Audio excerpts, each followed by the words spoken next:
The Christmas lights were glowing. Everyone was smiling. My parents handed me a wrapped gift and told me to open it in front of the whole family. Inside wasn't jewelry or a Christmas card. It was a legal contract demanding I give my entire $3.8 million inheritance to my brother. They actually thought I'd sign it, until the front door opened and the one person they never wanted to see walked in. Before we get into it, tell me in the comments where you're watching from. I always enjoy seeing where everyone is joining from. And if you're new here, subscribe so you don't miss future stories. Only a few months had passed since we buried my grandmother, Margaret Whitlock. I believed this Christmas would be the first step toward healing. My uncle's house looked beautiful, filled with music, warm lights, and the smell of fresh food. Family members greeted me with smiles that felt surprisingly genuine. For a moment, I thought maybe the tension after Grandma's passing had finally faded. That feeling didn't last. Just as everyone was about to sit down for dinner, my father stood up and tapped his glass. The room became quiet. He smiled at me and said there was one important family matter that needed to be settled before anyone could eat. Attorney Claire Bennett walked forward carrying a leather folder. She calmly placed several documents on the coffee table and turned them toward me. I looked down and immediately recognized my grandmother's inheritance paperwork. My mother gently rested a hand on my shoulder and spoke as if she were asking for a small favor. She said Kate had a wife, bigger responsibilities, and needed the money more than I did. All I had to do was sign the transfer papers and everything would stay peaceful. As I looked around the room, every face was fixed on me. That was the moment I understood the truth. This wasn't a Christmas celebration at all. It was a carefully planned trap designed to pressure me into giving away everything Grandma had left for me. I pushed the papers back across the table without picking up the pen. "I'm not signing," I said quietly. The silence lasted only a second before the room exploded with opinions. My Aunt Denise shook her head in disappointment. "I can't believe you're acting like this on Christmas. You've become so selfish." Before I could answer, my cousin Rachel crossed her arms. "Grandma always wanted this family to stay together. She would hate seeing everyone fighting over money." I wanted to remind them that I wasn't the one asking for someone else's inheritance, but nobody seemed interested in hearing my side. My father leaned forward, his voice calm but sharp. "Do you have any idea how much your mother and I sacrificed to raise you? We paid for your food, your clothes, your education. After everything we've done, you can't do this one thing for your brother." His words hit harder than I expected. He wasn't speaking like a father. He was listing expenses as if my childhood had been a loan I was finally expected to repay. My mother wiped away fake tears and whispered, "Families help each other, Nora." Across the room, Cade lowered his eyes and sighed dramatically. "I don't want anyone forcing Nora," he said. "I'll accept whatever she decides." The words sounded generous, but the small smile hiding at the corner of his mouth told a different story. He wasn't trying to stop them. He was enjoying every minute of watching the family push me into a corner while he stayed looking innocent. One after another, relatives joined in. Some tried guilt. Others offered lectures about loyalty, respect, and family duty. Not one person asked what Grandma had wanted for me. Not one person questioned why I was being asked to give away something that legally belonged to me. I looked around the room at faces I had known my entire life. People who had celebrated birthdays with me, shared holiday meals, and called themselves family. Yet in that moment I felt completely alone. I wasn't sitting at a Christmas gathering anymore. I was standing in the middle of a courtroom where everyone had already decided I was guilty, and my only crime was refusing to surrender what my grandmother had chosen to leave me. Just when I thought the pressure couldn't get any worse, the sound of the front door opening echoed through the house.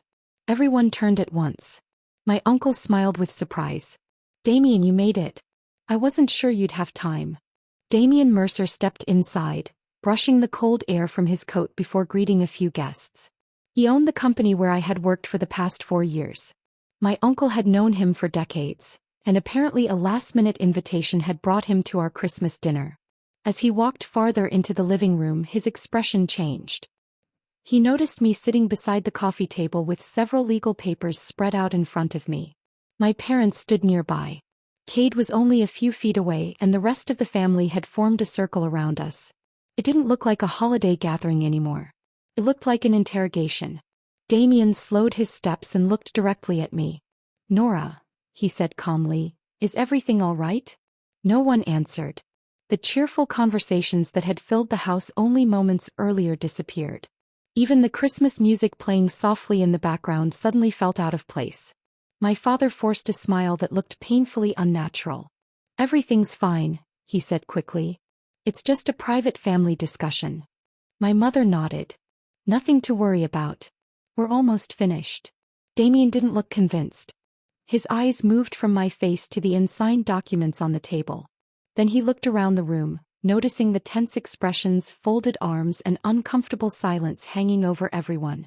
He had spent years leading a successful company. Reading people was part of his job, and this scene told him far more than my parents' words ever could. He looked back at me. "Do you want this conversation to continue?" he asked. It was such a simple question, but nobody else had bothered to ask me what I wanted all evening. Before I could answer, my father stepped between us.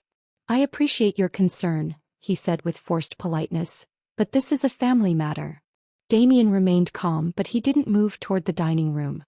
He stayed exactly where he was, quietly studying the room, as though he already knew something important was being hidden behind polite smiles and Christmas decorations.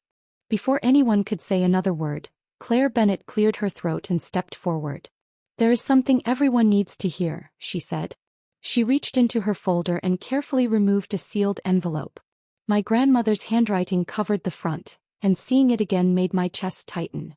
I hadn't seen those familiar letters since her funeral. Claire looked around the room before speaking. "Margaret Whitlock gave me very clear instructions. This envelope was only to be opened if anyone ever tried to pressure Nora into giving away her inheritance." The room fell completely silent. My father's confident expression disappeared. My mother's eyes widened. Even Cade looked uncertain for the first time that evening. Claire broke the seal and unfolded the letter. She began reading my grandmother's words. "My dear Nora, if this letter is being read, then my greatest fear has come true." A chill ran through me. Grandma wrote that she had watched our family for many years without saying everything she knew. She had seen who visited because they truly cared and who only appeared when they wanted something. She wrote about the weekends we spent together drinking tea, shopping for groceries, and laughing over old family stories. She remembered every doctor's appointment, every holiday I stayed behind to help decorate her house, and every evening I sat beside her when she didn't want to be alone. Then the letter turned to Cade. Grandma didn't speak with anger. She simply told the truth. She wrote that Cade usually called when he needed money, a favor, or another chance after making another bad decision. She had helped him more times than anyone realized, hoping he would eventually change. Instead, the requests only became larger. Claire continued reading. "The money I leave Nora is not a prize for being perfect. It is protection. I know exactly who will try to convince her that she doesn't deserve it. If you are asking her to give it away, then you are proving why I made this choice." Nobody spoke. The words settled over the room like a heavy weight. For the first time that night, every excuse, every lecture, and every guilty smile began to fall apart because the one person who knew our family best had already seen this moment coming long before any of us did. Cade let out a short laugh and threw his hands into the air. "So that's it," he said. "We're supposed to let one letter decide everything?" Grandma was old. She didn't know the full picture. His voice grew louder with every sentence. "People change. That letter doesn't mean anything now." Before anyone could agree with him, Damien spoke. "I know exactly who you are, Cade." The room turned toward him. Cade frowned, clearly confused. "Have we met?" "Not socially," Damien replied. "But you came to my company several months ago asking us to invest in your business." I looked at Cade in surprise. He had never mentioned that. Damien continued without raising his voice. "You presented yourself as someone who was about to receive a large family inheritance. You claimed those funds would guarantee the success of your project." Cade's face slowly lost its color. My father looked back and forth between them, completely caught off guard. Damien folded his hands calmly. "Before making any investment, we conduct a full review. That's standard procedure." He paused for a moment. "Our team found unpaid loans, several failed business ventures, and financial records that didn't match the information you provided. There were also debts that you failed to disclose." The room became painfully quiet. "As a result, your proposal was rejected." Cade quickly tried to interrupt. "Those reports were exaggerated." Damien shook his head. They were supported by verified documents. Your application depended heavily on money that wasn't legally yours. I stared at my brother, trying to process everything I was hearing. Suddenly the last few months began making sense. The unexpected phone calls from my parents. Their sudden kindness after years of keeping their distance. The family dinners they insisted I attend. Every conversation had quietly moved toward Grandma's inheritance. None of it had been about bringing the family together. They had been racing against time. If I signed those papers tonight, Kate could point to the inheritance as proof of financial backing and reopen doors that had already been closed to him. For the first time I understood why they had turned Christmas into a courtroom. They hadn't invited me there to celebrate. They had invited me there because I was the final piece of a plan that was already falling apart. I took a slow breath and looked around the room. For years I had stayed quiet to keep the peace.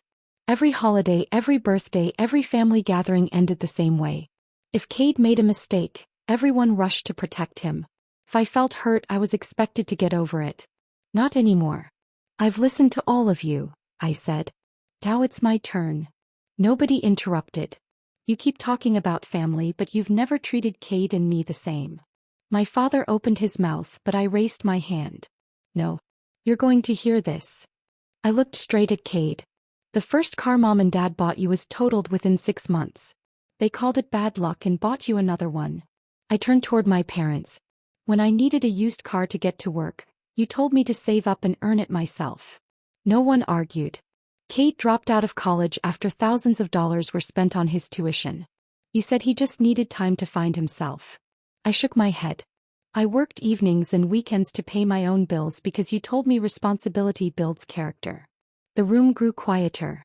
Cade borrowed money from relatives over and over again. Every time he promised to pay it back and every time someone else cleaned up the mess. Several people looked down at the floor. I never asked any of you for money. I found extra shifts, skipped vacations, and figured things out on my own. I felt years of buried frustration finally coming to the surface. And Grandma. My voice softened. How many weekends did any of you spend with her when she could barely leave the house? Nobody answered. I drove her to doctor's appointments. I picked up her prescriptions. We cooked together, watched old movies, and decorated her home every Christmas. I wasn't keeping score. I did it because I loved her. I looked around the room again. Most of you only showed up when you needed something signed, borrowed, or paid for. An uncomfortable silence followed. One of my aunts slowly wiped her eyes.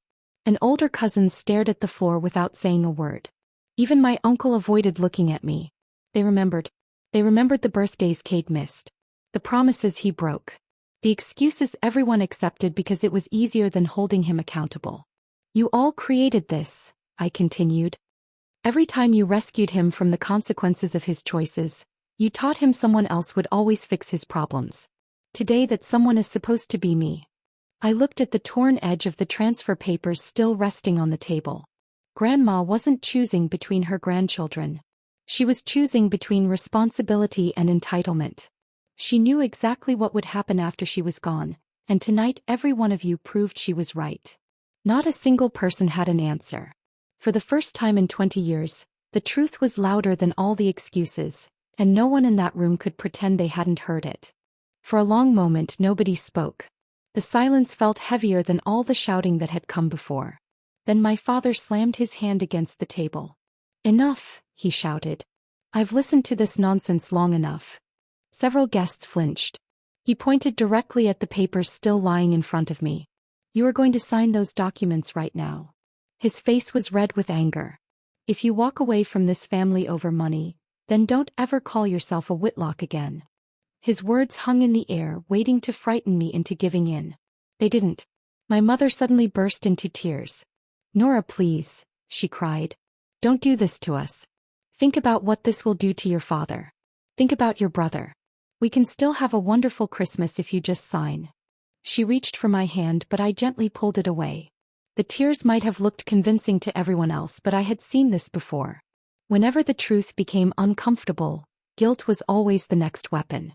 Cade stepped forward with a calm voice, trying a different approach. Look, he said, I'm not asking for everything forever. Once everything settles down, I'll make sure you get some of it back. We can work something out. I almost laughed. The inheritance already belonged to me, yet he was offering to return a small portion as though he were doing me a favor. Before anyone could pressure me again, Claire closed her folder and spoke with complete confidence. I strongly advise everyone to stop. Every eye turned toward her. Nora is the lawful beneficiary of Margaret Whitlock's estate. Repeated attempts to force or intimidate her into signing these documents could create serious legal consequences. My father's expression changed. This is a family discussion. Claire calmly shook her head. It stopped being only a family discussion the moment legal documents were used to pressure my client. The room became still again. I looked down at the transfer papers one last time. A few hours earlier, those pages had felt overwhelming. Now they were simply pieces of paper. I picked them up slowly. Everyone watched without saying a word. My father took a step forward, believing I had finally changed my mind. Instead, I held the papers firmly with both hands. The first tear echoed through the silent room. Then another. And another. I ripped every page into smaller pieces until nothing remained except scattered scraps falling onto the coffee table like confetti. Nobody moved. Nobody spoke. I placed the torn pieces in front of my family and quietly stood up. For the first time in my life, I wasn't asking for their approval. I had chosen myself, and no amount of anger, tears, or empty promises was going to change that. The moment I stepped away from the table, the entire mood of the house changed. Only minutes earlier, the rooms had been filled with holiday music, laughter, and the smell of Christmas dinner. Now all that remained was an uncomfortable silence broken by quiet whispers. One by one, relatives reached for their coats. No one wanted to stay. Some avoided looking at my parents. Others gave me small, apologetic nods as they walked toward the front door. A few looked embarrassed that they had joined the pressure against me. The celebration was over before dinner had even begun. Then Cade finally lost control. He turned toward our parents with anger written across his face. "You told me this would work," he shouted. "You said she'd never refuse." My father tried to calm him. "Lower your voice." "No." Cade snapped. "You promised me that money. You kept saying Grandma would never leave me with nothing if we handled this the right way." Every word made the truth clearer. This hadn't been a desperate idea created at the last minute. They had planned it together. My mother began crying again, begging Cade to stop talking. Instead, he became even louder. I already made plans because of that inheritance.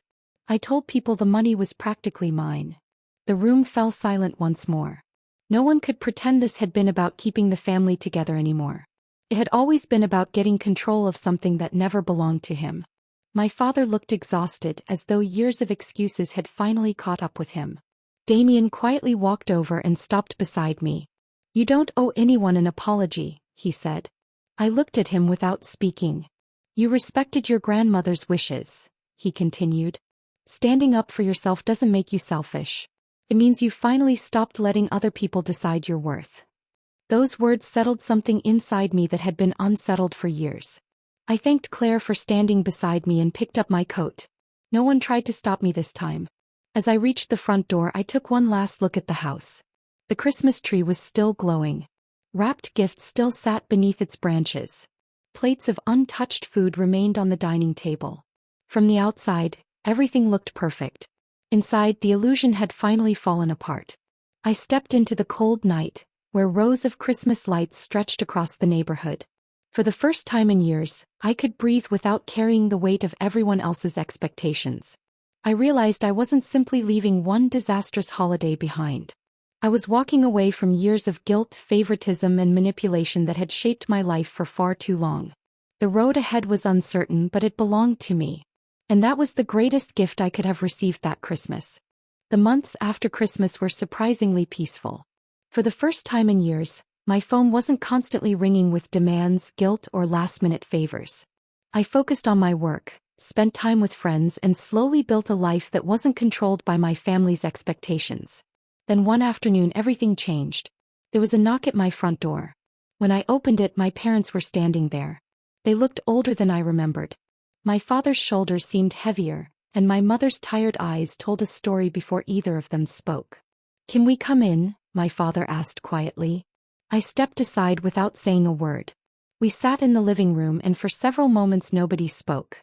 Finally, my mother broke the silence. Cade is in serious trouble. I listened. She explained that several creditors had taken legal action after months of unpaid debts.